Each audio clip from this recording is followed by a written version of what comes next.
Hello दोस्तों, बागड़ुआ educational platform Suratgarh में आप सभी का स्वागत है। आज हम लेके आए हैं कक्षा 12 विषय इतिहास का मॉडल पेपर 2023 कि 2023 में इतिहास का एग्जाम किस प्रकार होगा। इस प्रकार का एक फॉर्मेट मॉडल पेपर हम आपके लिए लेके आए हैं। तो एक बार इस वीडियो को ज़्यादा से ज़्यादा सोशल मीडिया पर शेयर करें ताकि सभी बच्चों को जो 12th का एग्जाम 2023 देने वाले हैं सभी को फायदा हो सके।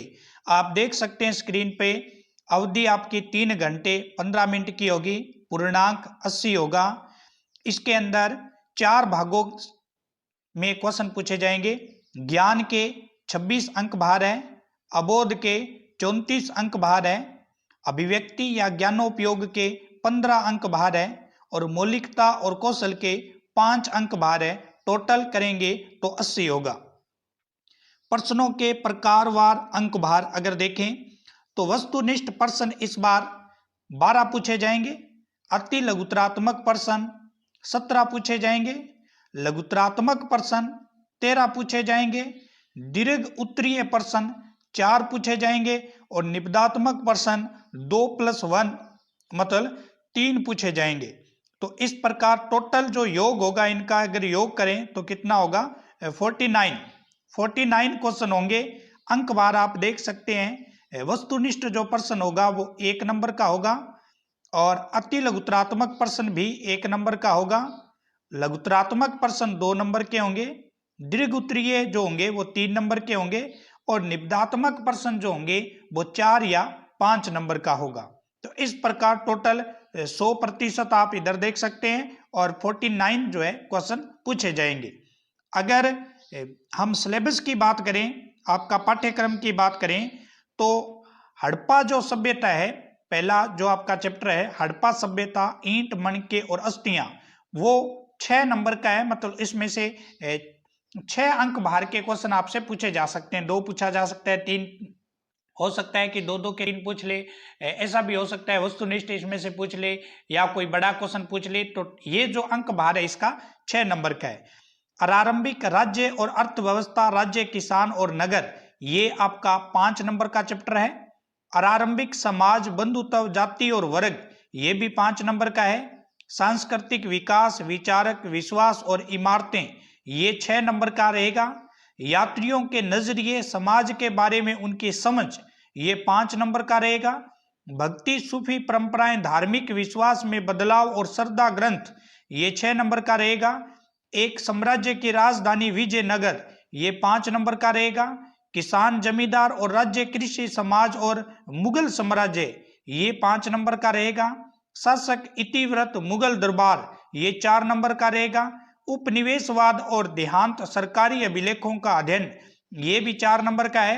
विद्रोही और राज, 1857 का आंदोलन और उसके व्याख्यान, ये 4 नंबर का रहेगा। उपनिवेशवाद, शहर नगरीकरण और नगर योजना और स्थापत्य, ये 5 नंबर का रहेगा।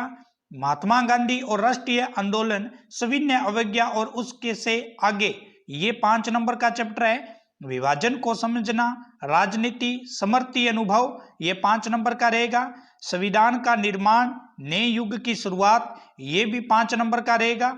मानचित्र का कार्य, ये भी 5 नंबर का रहेगा। तो ये प्रत्येक चैप्टर का क्या है दोस्तों, अंक भार है, ये आपको जानना जरूरी है और उसी के आधार पर आप चैप्टरों की प्रिपरेशन कर सकते हैं कि कौन सा चैप्टर कितने अंक भार का है और इसमें से किस प्रकार के क्वेश्चन पूछे जा सकते हैं। क्योंकि अभी परीक्षा बिल्कुल ही नजदीक है। प्रश्न पत्र ब्लूप्रिंट, इसमें पूरी डिटेल दे रखी है कि किस अवस्था में किस प्रकार के क्वेश्चन पूछे जाते हैं। अब हम बात करते हैं मॉडल पेपर 2023 12th एग्जाम इतिहास विषय। तो सेक्शन ए जो है इसमें बहुविकल्पीय प्रश्न, निम्न प्रश्नों के उत्तर का सही विकल्प चयन कर उत्तर पुस्तिका में लिखें। जैसे सिंधु सभ्यता का स्थल धौलावीर निम्न में से किस राज्य में स्थित है। स्टूडेंट, आपने प्रिपरेशन कर रखी है, पूरा साल आपने बोर्ड परीक्षा को दिया है, तो इस प्रश्न का उत्तर भी आप कमेंट में जरूर लिखें कि इसका उत्तर किस प्रकार है। और जो अति लघुतरात्मक या लघुतरात्मक प्रश्न है वो आप वीडियो को पॉज करके अपनी कॉपी में लिख सकते हैं अगर आपको सही आंसर आता है। अगर नहीं आता है तो आप गाइड या बुक की मदद से उसको पूरा हल करने की कोशिश करें, क्योंकि ये आपका एक मॉडल पेपर है और इसी के आधार पर आपको 2023 का एग्जाम देना है। दूसरा क्वेश्चन है, किन शासकों को उनके मातृ नाम से चिन्हित किया जाता है? 4 ऑप्शन दे रखे हैं, इसमें से आपको छांटना है कि ए आंसर है, बी है या सी है, वो आपका काम है। नेक्स्ट क्वेश्चन है, कर्नाटक की वीर शैव परंपरा के प्रवर्तक कौन थे? हर्ष चरित्र के लेखक कौन है? नेक्स्ट क्वेश्चन है, कोलिन मैकेंजी द्वारा विजयनगर की यात्रा कब की गई? नेक्स्ट क्वेश्चन है, विजयनगर के शासक को निम्नलिखित में से क्या कहा जाता है? नेक्स्ट क्वेश्चन है, अफ्रीका और स्पेन निम्न में से कौन सी फसल भारत पहुंची है? नेक्स्ट क्वेश्चन है, मुगल काल का रजमनामा किस भारतीय ग्रंथ का अनुवाद है? 1857 के आंदोलन में झांसी का नेतृत्व किसने संभाला? 1947 के विभाजन के समय निम्न में से कौन सा एक शब्द व्यक्त नहीं किया गया? संविधान सभा के अध्यक्ष कौन थे? और भारतीय संविधान सभा के सामने उद्देश्य प्रस्ताव प्रस्तुत किया गया। ये ऑब्जेक्टिव क्वेश्चन है जो आपसे पूछे जाएंगे। टोटल आप देख सकते हैं कि इसमें टोटल आपसे 12 क्वेश्चन पूछे जाएंगे और एक क्वेश्चन 1 नंबर का होगा, तो मतलब 12 क्वेश्चन ऑब्जेक्टिव टाइप पूछे जाएंगे, इसका वस्तुनिष्ठ और 12 नंबर के होंगे। अब हम बात करते हैं रिक्त स्थानों की पूर्ति वाले क्वेश्चन भी पूछे जाएंगे। पहला क्वेश्चन है, ईस्ट इंडिया कंपनी के एक अधिकारी ने ब्रह्मा और खरोष्टी लिपि का अर्थ क्या निकाला था? नेक्स्ट है, कबीर ग्रंथावली का संबंध राजस्थान के डैश डैश पंथियों से है। भारत में रेलवे की शुरुआत सन डैश डैश ईस्वी से हुई। महात्मा गांधी दक्षिण अफ्रीका से भारत डैश डैश में लौटे। नेक्स्ट है, ब्रिटिश काल में भारतीय संसदों के गठन के लिए डैश डैश ईस्वी में पहली बार चुनाव कराए गए। तो ये कुछ वस्तुनिष्ठ प्रश्न है। अब हम बात करते हैं अति लघुतरात्मक प्रश्न। निम्न प्रश्नों के उत्तर एक शब्द अथवा एक पंक्ति में दीजिए। इस प्रकार की हेडिंग लिखी आएगी। इस हेडिंग को भी ध्यान रखना है कि आपको आंसर कितनी शब्द सीमा में देना है। हाँ स्टूडेंट, ये जानना जरूरी है कि आपको कौन सा प्रश्न कितनी शब्द सीमा में को ध्यान में रखते हुए प्रश्न दोगे, तभी आप फिक्स टाइम के अंदर अपने सभी आंसर प्रॉपर वे में कर सकते हैं। आज के स्विमिंग पूल हमें हड़प्पा सभ्यता को किन संरचना की याद दिलाते हैं? ये 1 नंबर का क्वेश्चन है। 1919 में भारत का समालोचनात्मक संस्करण तैयार करने हेतु किस विद्वान के नेतृत्व में परियोजना की शुरुआत हुई? ये भी 1 नंबर का है।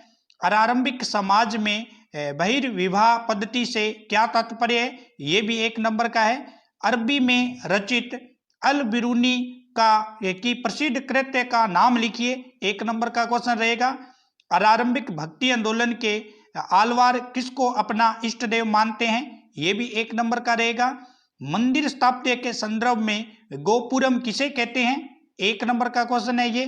मुगल बादशाह अकबर ने 1563 और 1564 में कौन से करों को समाप्त किया गया था? तो अब आप देख सकते हैं यहाँ मुगल बादशाह अकबर ने 1563 में कौन सा कर समाप्त किया। ये इसका अगर आप आंसर देंगे तो आपको आधा नंबर मिलेगा। और 1564 में कौन सा कर समाप्त किया, इसका भी आंसर आप देंगे तो आधा इसमें मिलेगा। आधा और आधा टोटल 1 नंबर आपको मिलेगा। अखिल भारतीय जनगणना का पहला प्रयास कब किया गया? 1 नंबर का क्वेश्चन है ये। मुस्लिम लीग ने प्रत्यक्ष कार्रवाई दिवस मनाने का ऐलान क्यों किया? इसका कारण आपको लिखना पड़ेगा। नेक्स्ट क्वेश्चन है, गवर्नमेंट ऑफ इंडिया एक्ट के तहत 1937 के चुनाव में कांग्रेस की 11 में से कितने प्रांतों में सरकार बनी? 1 नंबर का क्वेश्चन है। संविधान सभा में डॉक्टर भीमराव अंबेडकर केंद्र व राज्यों में किसको शक्तिशाली बनाना चाहते थे? 1 नंबर का क्वेश्चन है। हिंदी और उर्दू के मेल से बनी उस भाषा का नाम लिखिए जिसे महात्मा गांधी राष्ट्रीय भाषा का दर्जा दिलाना चाहते थे। नंबर 1। तो अभी तक हम जितने भी क्वेश्चन है नंबर 1 के क्वेश्चन पढ़ रहे थे, ये खंड ए में पूछे जाएंगे और हिंदी में बोले तो खंड ए के अंदर पूछे जाएंगे। अब हम बात करते हैं स्टूडेंट खंड बी की या खंड ब की। तो इसमें आप देख सकते हैं लघुतरात्मक प्रश्न, उत्तर शब्द सीमा लगभग 50 वर्ड्स। तो पहला क्वेश्चन है, यहाँ पे देख सकते हैं, धर्मशास्त्रों के अनुसार ब्राह्मण और क्षत्रियों के कार्यों को स्पष्ट कीजिए। तो अलग अलग क्वेश्चन है। अगर आप धर्मशास्त्रों के अनुसार ब्राह्मणों के और क्षत्रिय, ब्राह्मणों के कार्य लिखेंगे तो आपको 1 नंबर मिलेगा, और क्षत्रियों के भी लिखोगे तो भी आपको 1 मिलेगा, और दोनों को अगर लिखोगे तो आपको कितने मिलेंगे स्टूडेंट? 2 नंबर पूरे मिलेंगे। ईसा पूर्व प्रथम शताब्दी के जीवन के रहस्यों को समझाने का प्रयास करने वाले विश्व के 4 चिंतकों के नाम लिखिए। तो अब देखो 4 चिंतक लिखने, अगर आपने एक ही चिंतक का नाम लिखा आधा नंबर, 2 चिंतक लिख दिए तो आधा, और 3 लिख दिए तो फिर आधा, 4 लिखेंगे, पूरे 4 चिंतक लिखेंगे तब आपको जाके 2 नंबर मिलेंगे। महायान बौद्ध मत के अनुसार बौद्ध अवधारणा व व्यवहार में कौन से बदलाव नजर आए? ये 2 नंबर का क्वेश्चन रहेगा आपका। जैन दर्शन का अहिंसा का सिद्धांत आज कितना प्रासंगिक है? अपने विचार स्पष्ट कीजिए। ये भी 2 नंबर का है। इब्न बतूता के अनुसार भारतीय डाक प्रणाली की 2 विशेषताएं लिखिए।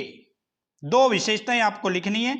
ये भी 2 नंबर का क्वेश्चन है। बनिहार की पूर्व और पश्चिम की तुलना से आप कितने सहमत हैं? संक्षेप में समझाइए। 2 नंबर का क्वेश्चन है। विजयनगर साम्राज्य की किलेबंदी का संक्षेप में उल्लेख कीजिए। यह भी 2 नंबर का क्वेश्चन है। मुगल कालीन कृषि समाज में महिलाएं कौन सी भूमिका अदा करती थी? ये भी 2 नंबर का क्वेश्चन है।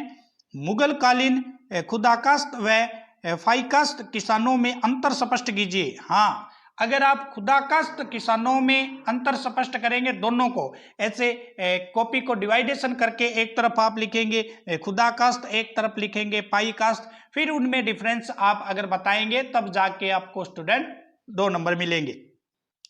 1813 में ब्रिटिश संसद में पेश 5वीं रिपोर्ट क्या थी?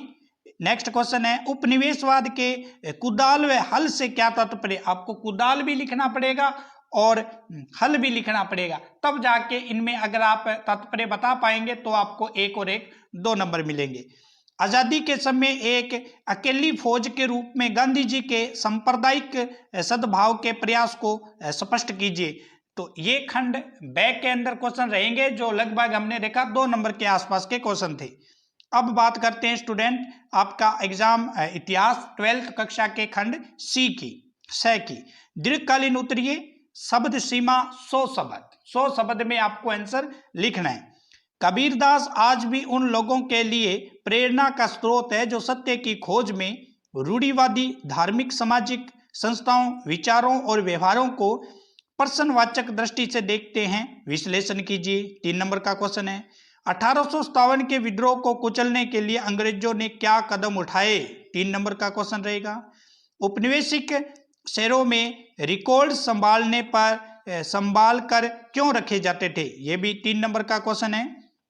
अब बात करते हैं हम खंड ड की, खंड डी की जो लास्ट फॉर्मेट है, निबंधात्मक प्रश्न, उत्तर शब्द सीमा लगभग 250 शब्द। मोहनजोदड़ो का निचला शहर दुर्ग से किस प्रकार भिन्न है?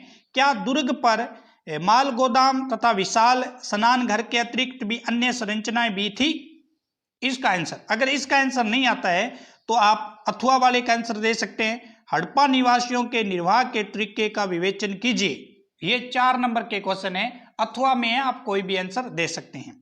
नेक्स्ट है 22 नंबर क्वेश्चन, जन नेता के रूप में महात्मा गांधी के उत्थान का मूल्यांकन कीजिए, या फिर निजी पत्र और महत्वात्मक आत्मा कथाओं से किसी व्यक्ति के बारे में क्या पता चलता है?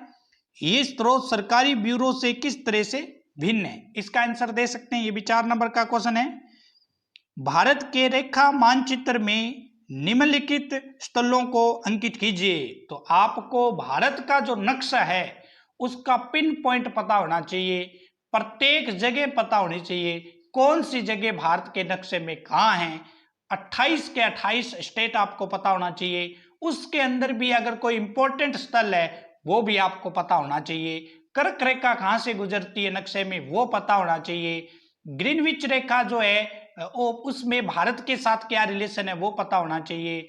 और जो भारत की मानक रेखा है इलाहाबाद रेखा नैनो स्थान से गुजरती है 82 से 1/2 डिग्री, उसके बारे में आपको पता होना चाहिए, कितने राज्यों से गुजरती है और क्या उसकी प्रोसेस रहती है, वो सारी बात आपको पता होनी चाहिए। जैसे इसमें पूछा गया है कौशाम्बी, मिथिलाथल, खेड़ा, पुन्ना और पांडिचेरी, इसको दर्शाने। अगर ये नहीं आ रहा है तो कोई बात नहीं। चंपा, धोलावीरा, बारदोली, मेरठ, सोलापुर, एक स्थान 1 नंबर का है। अगर नक्शे में आपको 3 स्थान पता है इन पांचों में से तो आपको 3 नंबर मिलेंगे। अगर आपको पांचों ही पता है तो आपको 5 नंबर मिलेंगे। ये 5 नंबर का क्वेश्चन रहेगा।